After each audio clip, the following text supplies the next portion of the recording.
Hi everyone, and welcome back to another books video. This video is going to be about the books that I read in the month of November. So if you're interested in hearing what I read and my thoughts about whether you should read these books, please keep watching. I'm really excited to talk about this first book because my dear friend Marjorie gave me this book for my birthday. We went to a Japanese bathhouse in Singapore for my birthday, and when we were hanging out in our kimonos, I mentioned that I'd never read Memoirs of a Geisha, so she gave it to me for my birthday. Overall, I really enjoyed reading this book. It's written by Arthur Golden and published in 1997, so a bit of a throwback. It tells the story of this geisha named Chiyo, who later is named Sayuri as she becomes kind of a geisha apprentice. She takes on a new name, and it's told through her eyes. It's first-person narrative in kind of a fictionalized memoir style. I really liked how the world building was created in this novel. I think the strong suit of this book is definitely Golden's ability to capture the characters' various quirks and characteristics and to really have a strong, interesting voice from this main character as she kind of comes of age and is caught up in these various politics and maneuverings among the different geishas. It really captures well the ambition of the geishas and how they played such an important role in society and politics by kind of maneuvering sometimes the powerful men that they were accompanying. I would say the downside is I wasn't fully drawn in by the love story. I won't spoil what happens, but there are a couple of different interesting plot points, but kind of the driving force towards the latter half of the book really revolves around Sayuri's love interest, and I didn't find it the most fleshed out or kind of compelling love story. I do think overall I really enjoyed the beautiful prose and the beautiful description that really painted a picture of what it was like to be a geisha apprentice and then a full-blown geisha. And overall I really enjoyed kind of being away from the real world. I would definitely describe this as kind of escapist fiction. It's been a rough year, and it was nice to kind of be able to pick up this book and escape to another dimension. I will give this a 3.8 out of 5. I recommend it if you want something that kind of transports you to a different time, or if you're already kind of interested in this topic. But not if you want a kind of really well-developed or complicated or complex plot. The next book I'm going to talk about is called Piranesi by Susanna Clarke. It came out last year in 2020. This is only the second book that Susanna Clarke has written, but she got wide acclaim for her debut novel, which is called Jonathan Strange and Mr. Norrell. Someone in my book club loves that book, and so that's why we had this on our list of books to read. I hear that they're very different. From what I hear, I think I really like what Piranesi offers, which is a bit of a shorter novel, very direct and straightforward prose, and a really interesting premise. So the premise of this novel is we're really just drawn into this new world. It's a massive expanse of halls. There are tides because there is water in the lower halls, so there's a little bit of sea life from that water source, and the halls are filled with statues that have various representations of different figures, animals, and scenes. But we are introduced to this world through the eyes of Piranesi. We don't know how he got there, we don't know who he is, why he's named that, but we do know he is very minimally equipped. He has to just do with a few different items that he's been gifted from the other person that lives in this world. And other than that, he has to be quite resourceful, and he's constantly making things out of seaweed or out of shells, and he also decorates his hair with different little shells. The story is told through first person. Piranesi is writing diary entries, and so we are reading his diary entries and kind of following him along as he starts to unpack and discover more about how did he end up in this place.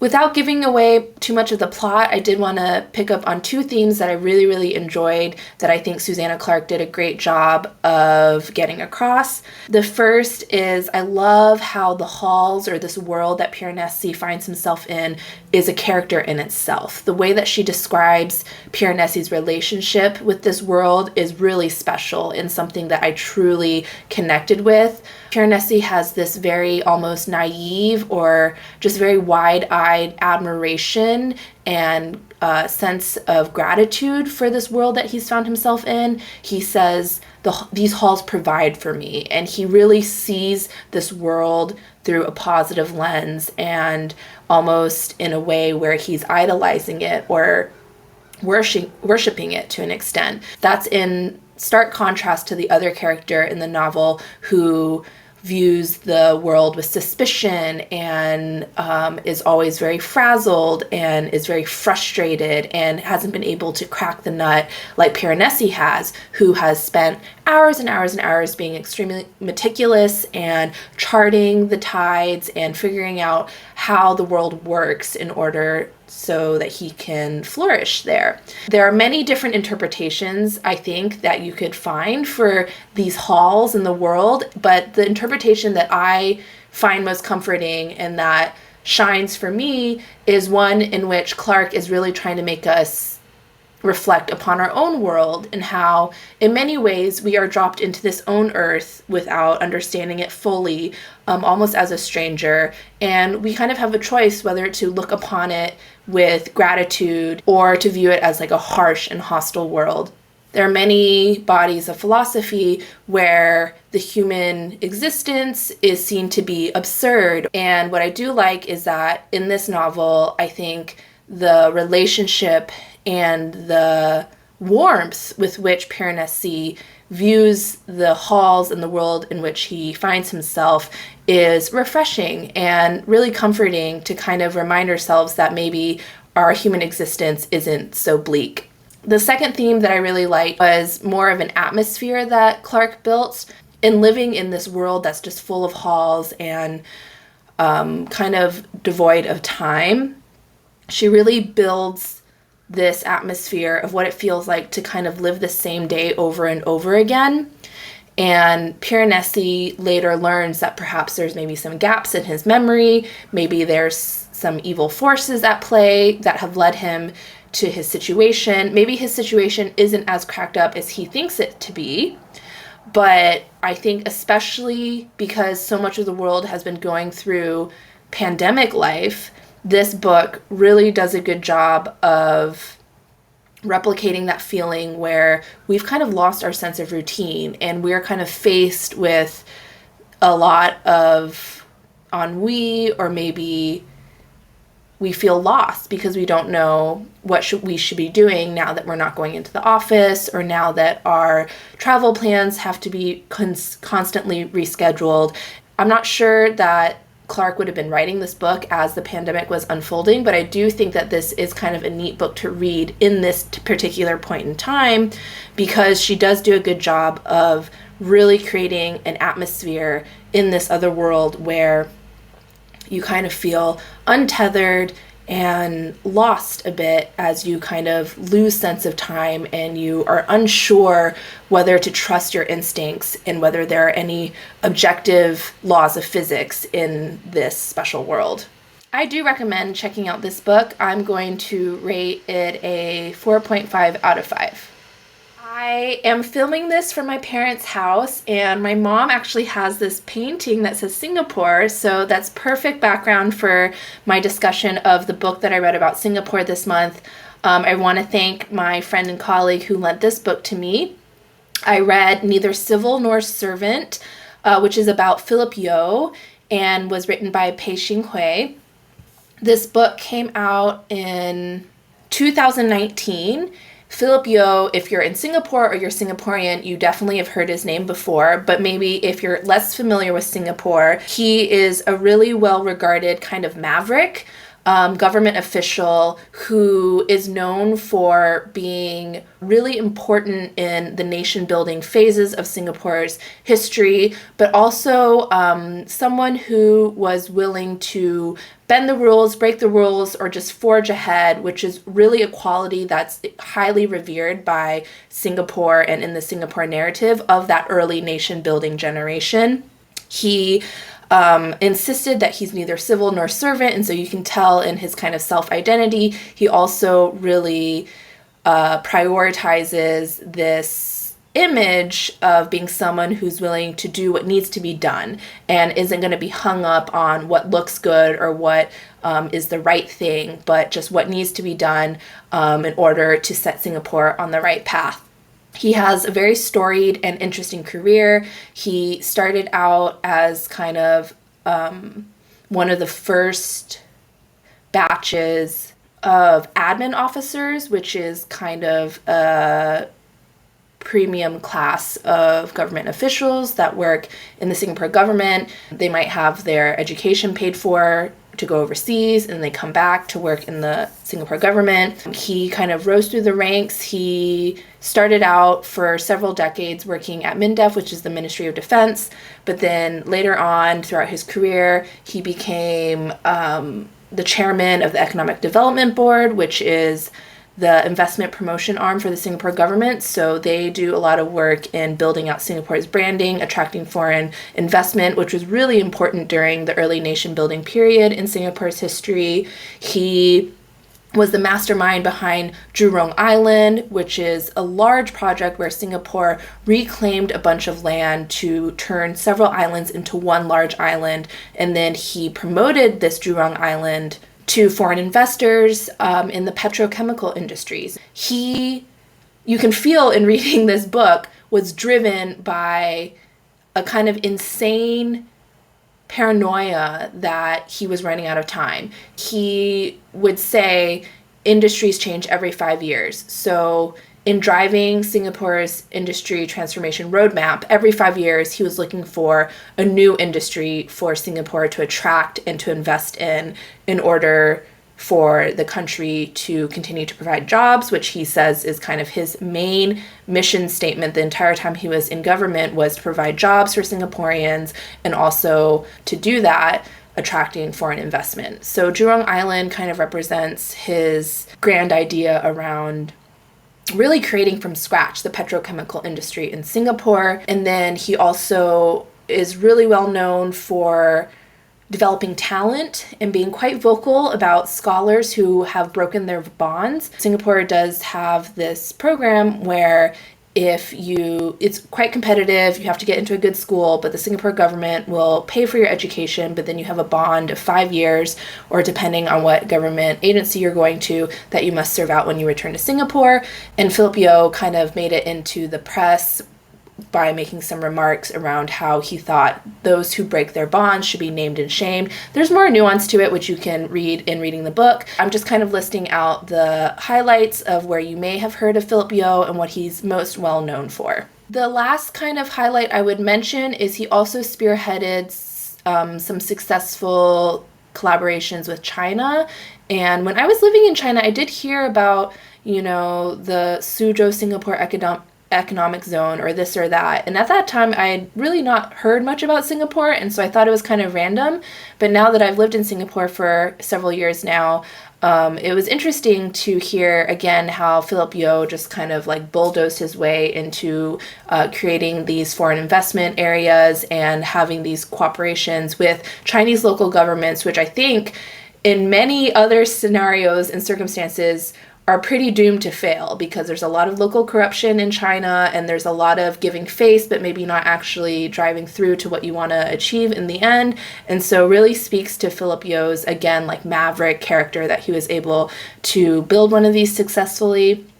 This book is definitely praising Philip Yeo. I think it really touts the standard narrative of we owe him a lot, and maybe certain characteristics that really allowed him to thrive and survive are not selected for in today's government officials because there's a lot more stability and a lot more groupthink. So I do kind of feel that there was that tone of reverence and almost wistfulness for the time when the only thing that mattered was getting things done and not necessarily the court of public opinion or what would be the right thing to do under all the current processes and rules. I mean, today, Singapore is definitely a government that has a high amount of process and mechanisms. I think on the one hand, that's really great because it shows, I think that's part of the healthy development of any political system. But on the other hand, when you have only one party in charge, it can lead to some stasis. And so I think that's also a thesis that Philip Yeo holds. It is important to his self-identity that he talks about his career and his work as always kind of breaking the mold and not worrying about the process on the way there. For the most part, I found that really enjoyable to read. I would caveat that, it is a bit of a heavy dose of admiration and adulation for this guy. As a modern day reader, I do see some red flags. He had no work-life balance, and I don't think he really allowed his staff to have work-life balance. But on the other hand, it was a different time, and I think he cared so much for the people he worked for and with that it's not that it justifies not having work-life balance, but I think it's just kind of a different frame of mind where, this is a guy who was a great boss and really helped shepherd along a lot of the junior workers that he worked with and a lot of the junior government officials, and several of them are in pretty high roles in Singapore government today.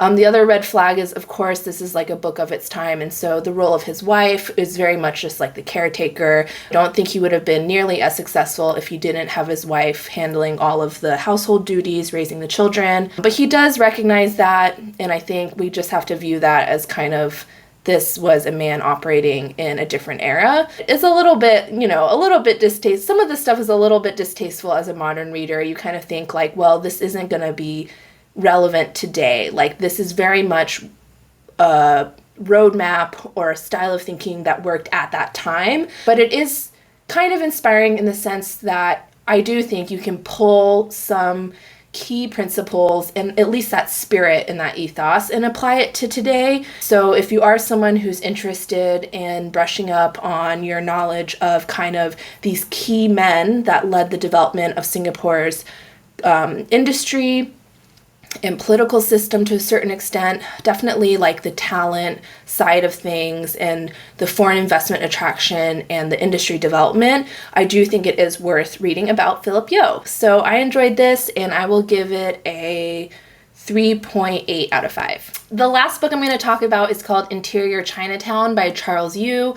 It also came out last year in 2020. This is a really cheeky and interesting book. It made me think a lot. I took down a lot of quotes and a lot of underlining. The main premise is an Asian American man is trying to make it in Hollywood, and the role of an Asian on screen is usually someone who has been shot or is a side character. The way the book is written is as if it's a treatment, so it's a script style. I think for the most part, this was a really interesting premise to use and allowed Charles Yu to get a lot of really interesting messages across. It didn't feel too clunky. At times it was a little bit on the nose or tedious to kind of have to engage with this is a script for a TV show and kind of we are seeing things through the lens of characters. But for the most part, I think it was really effective because the entire idea here is what role do Asian Americans play in the theater of the American mind. If that's what you're toying with, I think there's no better kind of vehicle for that than to just try to actually depict that through a script. The high points of this book, I think, were that exploration of the different roles that Asian Americans play in American society. I felt that this book was really modern and dealt with a lot of the recent ideas that Asian Americans have brought up in the past few years. It touches like oppression Olympics right on the head. If blacks are the most oppressed, are Asians the second most oppressed, and are whites never oppressed? But what about economic situation? Like kind of these really facile and like simplistic depictions or reductions of how we talk about race. You know, in TV and in Hollywood, everything is reduced to a stereotype or reduced to a type. I think it made a lot of sense to use that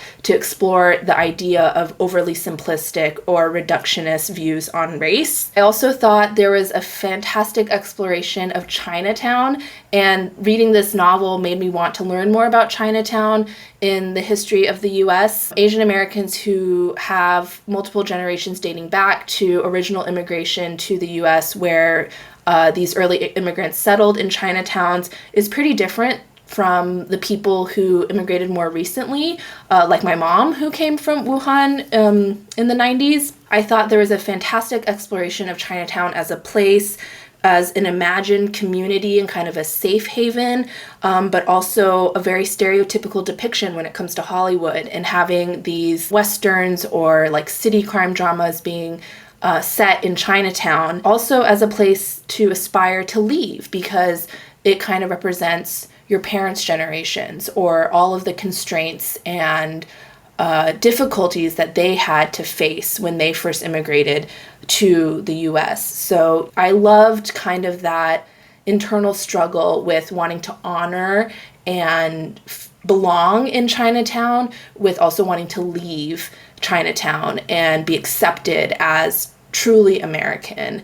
Does being accepted as truly American necessarily, by definition, entail leaving Chinatown? So that's just one of the kind of symbols that I really latched onto in this book, but I think there are a few throughout. Overall, really enjoyed kind of like the punchy writing style, the in-your-face kind of feeling of reading this book as a script, and also getting interior dialogue from the main character as he grapples through different situations. I think the last chapter is just like a masterpiece. That's probably the strongest part of this book. In the last chapter, the main character is on trial for self-imprisonment, which I think is just so genius, because as a metaphor really represents, I think, a lot of how Asian Americans feel, which is this self-definition that like my struggle is not as difficult as African Americans in this country, or like who am I to do